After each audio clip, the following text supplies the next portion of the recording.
¿Alguna vez te has preguntado qué harías si vieras que las personas que te rodean son explotadas, humilladas y olvidadas mientras los poderosos viven en el lujo y la opulencia? ¿Tendrías el coraje de alzar la voz, aunque te pueda costar todo lo que tienes?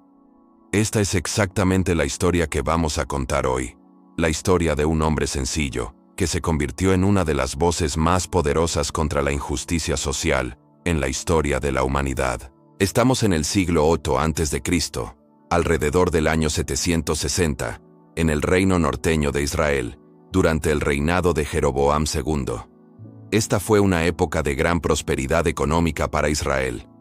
El país estaba en paz, las fronteras seguras, el comercio florecía y la riqueza abundaba en las ciudades. Pero detrás de esta fachada de prosperidad se escondía una brutal realidad de desigualdad, corrupción y opresión que corroía el alma de la nación. En medio de este escenario, aparece un hombre llamado Amós. No era sacerdote, no tenía formación religiosa formal, no pertenecía a ninguna escuela de profetas y ni siquiera vivía en las grandes ciudades donde se desarrollaban acontecimientos políticos y religiosos. Amós era un simple pastor de ovejas y cultivador de higos en el pequeño pueblo de Tecoa, ubicado en el árido desierto de Judea, a unos 18 kilómetros al sur de Jerusalén. Su vida estuvo marcada por la sencillez, el trabajo duro bajo el sol abrasador, el cuidado de sus rebaños en las colinas pedregosas y la observación atenta de la naturaleza que lo rodeaba. Pero Dios tenía otros planes para Amós. En un momento concreto de su vida, sucedió algo extraordinario. El Señor lo llamó con una misión clara y peligrosa: dejar sus ovejas, abandonar sus higueras y viajar al norte, al reino de Israel, para proclamar un mensaje que nadie quería escuchar. Dios quedó profundamente indignado por lo que vio suceder en Israel, y precisamente eligió a un hombre del campo, alguien ajeno al sistema religioso y político establecido, para que fuera su voz profética. Cuando Amós llegó a las prósperas ciudades del reino del norte, especialmente a la capital religiosa de Betel, donde se encontraba uno de los principales santuarios de Israel, se encontró con una escena que lo impactó profundamente.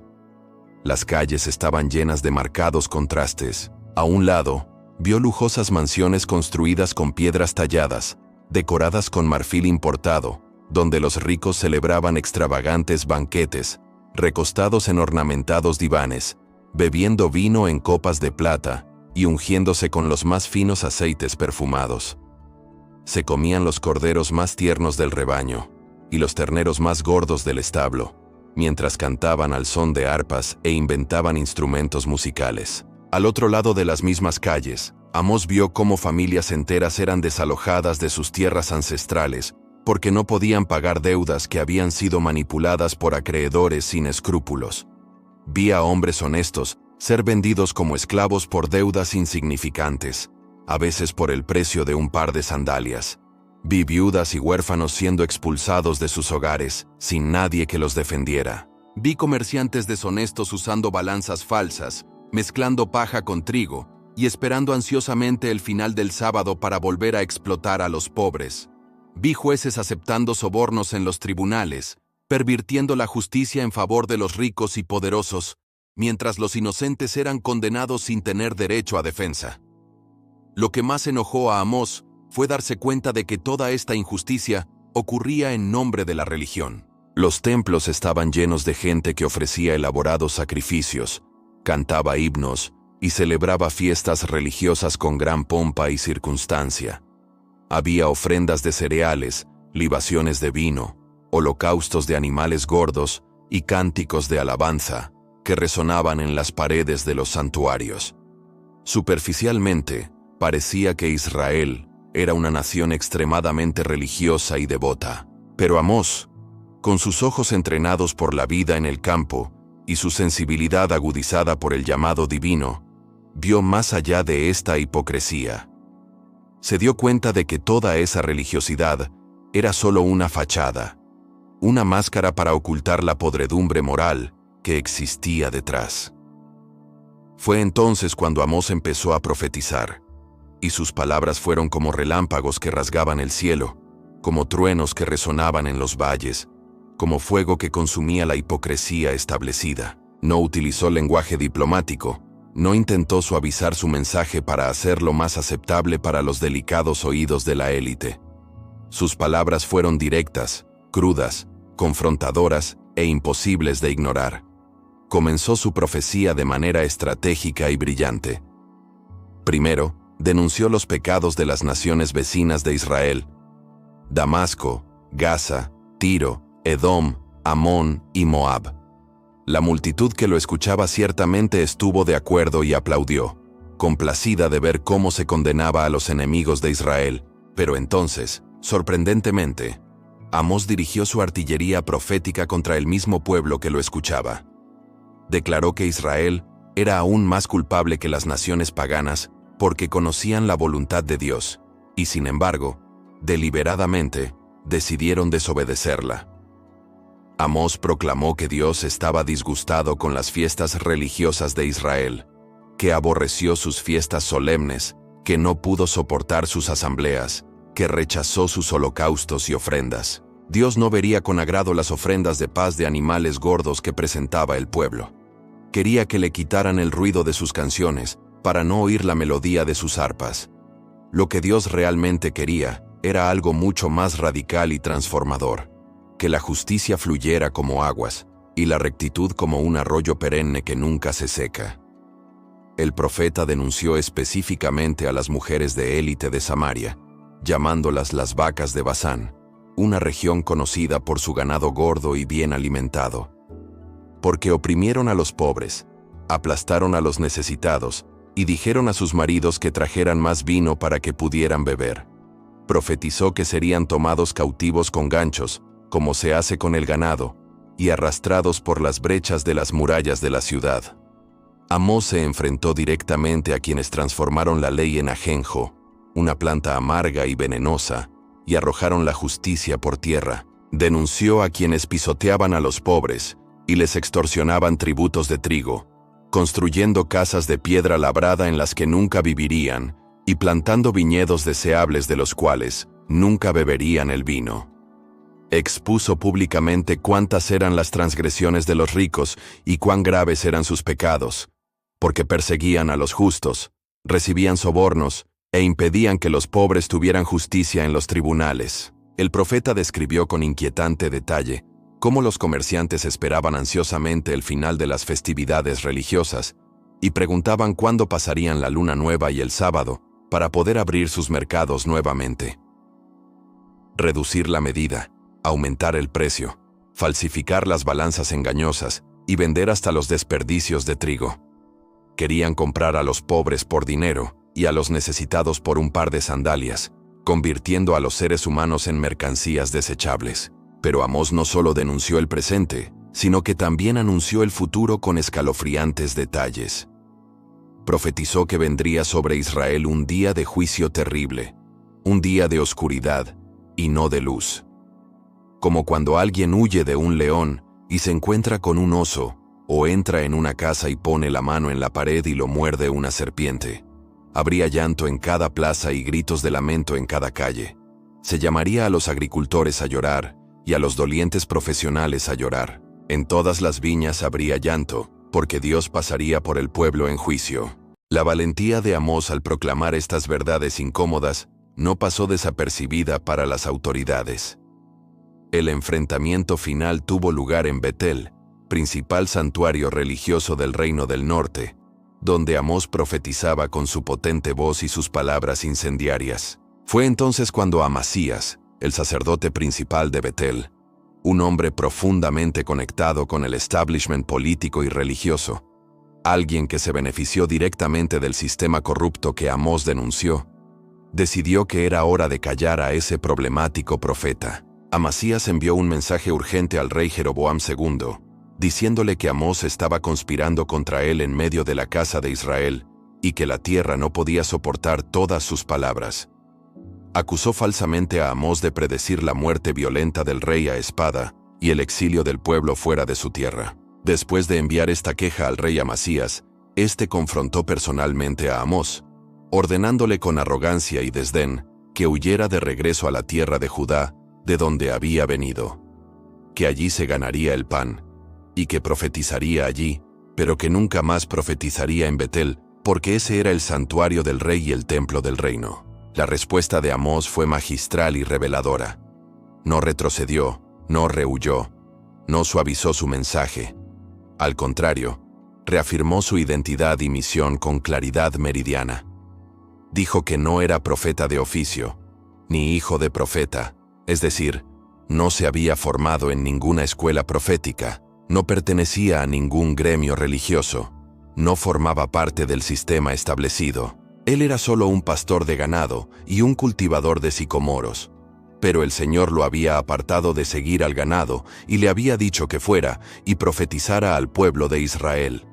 Y ahora que Amasías le ordenó no profetizar contra Israel ni predicar contra la casa de Isaac, Amós tenía una palabra específica de Dios para él. El profeta declaró que debido a este intento de silenciar la palabra de Dios, la esposa de Amasías se prostituiría en la ciudad, sus hijos e hijas caerían a espada, su tierra sería dividida y dividida con cuerdas, él mismo moriría en una tierra inmunda, y ciertamente Israel sería llevado cautivo fuera de su tierra. Fue una profecía demoledora, personal y directa contra quien intentó silenciar la voz profética en defensa de los oprimidos. Pero las profecías de Amós no fueron solo de juicio y destrucción. En medio de las denuncias y anuncios de calamidad, también hubo palabras de esperanza y promesas de restauración futura. Amós habló de un tiempo en el que Dios levantaría la tienda caída de David, repararía sus brechas, restauraría sus ruinas y la reconstruiría como en los días antiguos. Profetizó acerca de los días venideros en los que el que ara alcanzará al que siega, y el que pisa las uvas alcanzará al que siembra. Los montes destilarían vino nuevo y todos los cerros se derretirían en abundancia. Dios restauraría a los cautivos de su pueblo. Ellos reconstruirían las ciudades devastadas y vivirían en ellas, plantarían viñas y beberían su vino, harían huertas y comerían sus frutos. Dios los plantaría en su tierra y nunca más serían desarraigados de ella. El ministerio profético de Amós fue relativamente corto. Probablemente duró solo unos pocos meses o unos pocos años, pero su impacto fue duradero y profundo. Unos 30 años después de sus profecías, en el año 722 a.C., los asirios conquistaron el reino norteño de Israel. Su capital, Samaria, fue destruida después de un asedio de 3 años, y el pueblo fue llevado cautivo a tierras lejanas, tal como Amós había profetizado. La élite que vivía en el lujo y la opresión fue desarraigada de sus mansiones de marfil. Los jueces corruptos fueron destituidos de sus tribunales. Los comerciantes deshonestos perdieron sus mercados, y los sacerdotes hipócritas vieron cómo sus santuarios eran profanados y destruidos. El mensaje de Amós trascendió su tiempo y su cultura específica. Estableció principios proféticos que resonarían a lo largo de los siglos e influirían profundamente en toda la tradición profética posterior. Amós dejó en claro que a Dios le importa tanto la justicia social que ve cada acto de opresión, que escucha el clamor de los pobres y marginados, y que no acepta un culto religioso divorciado de la práctica de la justicia y la compasión. El profeta enseñó que la verdadera religión no se puede medir por la asistencia a los servicios, el número de ofrendas presentadas o la pompa de las ceremonias realizadas. La autenticidad de la fe se demuestra en el trato dado a los más vulnerables de la sociedad, los pobres, las viudas, los huérfanos, los extranjeros, los oprimidos y los marginados. Dios prefiere la justicia genuina a los sacrificios rituales, la misericordia sincera a las ofrendas elaboradas, la justicia práctica a los cánticos de alabanza. Amós también revolucionó la comprensión del papel profético. Demostró que Dios puede llamar a cualquier persona, independientemente de su origen religioso, estatus social o preparación formal, a ser su voz en la tierra. Lo que importa no es el pedigrí religioso, sino la voluntad de obedecer el llamado divino y el coraje de proclamar la verdad, incluso cuando hacerlo sea impopular, peligroso y personalmente costoso. La historia de Amós nos recuerda que la injusticia social y la hipocresía religiosa siempre van juntas. Cuando la religión se convierte en un mero ritual vacío, divorciado de la ética y la compasión, no solo pierde su poder transformador, sino que también se vuelve cómplice de la opresión.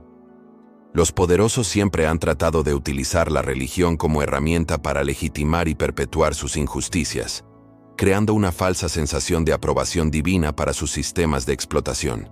Pero Amós nos muestra que Dios no se deja engañar por esta religiosidad superficial.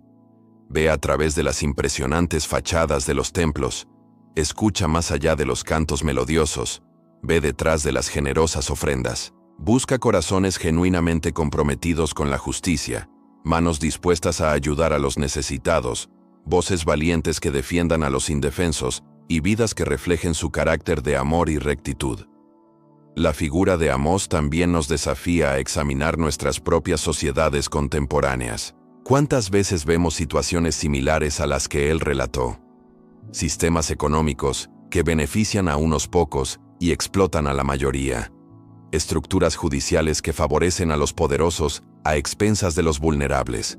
Prácticas empresariales que priorizan el beneficio sobre la dignidad humana. Líderes religiosos más preocupados por mantener su estatus y privilegios que por defender a los oprimidos. Comunidades religiosas que se ocupan de rituales y tradiciones, ignorando las necesidades urgentes que las rodean. El mensaje de Amós sigue siendo extremadamente relevante y necesario. Nos llama a ser voces proféticas en nuestro tiempo para denunciar las injusticias que vemos, defender a los que no tienen voz y vivir según los valores del reino de Dios, en lugar de conformarse a las normas de un mundo caído. Nos desafía a examinar si nuestra fe es auténtica o meramente performativa, si nuestro culto está conectado con la práctica de la justicia, o si es solo un ritual vacío e hipócrita. El legado de Amós nos enseña que no necesitamos ser perfectos, ni estar capacitados formalmente, ni tener credenciales oficiales para marcar la diferencia. Solo necesitamos estar dispuestos a escuchar la voz de Dios, tener el coraje de obedecer su llamado y la perseverancia para continuar proclamando la verdad, incluso cuando enfrentamos oposición, rechazo o persecución. A veces, las voces más poderosas a favor de la transformación provienen precisamente de quienes están fuera del sistema establecido, quienes no tienen nada que perder y mucho que ganar si defienden la verdad y la justicia. La historia de este pastor que se convirtió en uno de los profetas más influyentes de la historia bíblica nos inspira a creer que Dios puede usarnos de maneras extraordinarias, independientemente de nuestras limitaciones aparentes, nuestra falta de credenciales impresionantes o nuestra humilde posición en la sociedad. Lo que Dios busca no son currículums brillantes, sino corazones dispuestos. No son gente poderosa, sino gente valiente. No son los elocuentes, sino los obedientes. Que la vida y el mensaje de Amós sigan inspirándonos a ser personas de justicia y compasión. Que nuestra fe se demuestre no solo con hermosas palabras y rituales religiosos, sino en acciones concretas de amor y defensa de los más vulnerables. Que tengamos el coraje de enfrentar las estructuras de opresión donde quiera que las encontremos, y que trabajemos incansablemente para que la justicia corra como agua y la rectitud como un arroyo perenne en nuestras comunidades, naciones y en todo el mundo. Si esta historia tocó su corazón y desafió su perspectiva sobre la fe, la justicia y el coraje, asegúrese de compartir este video con otras personas que necesiten conocer el legado profético de Amós. Suscríbete al canal y activa la campanita de notificaciones para no perderte el próximo contenido, donde seguiremos explorando historias bíblicas que transforman vidas y desafían las injusticias.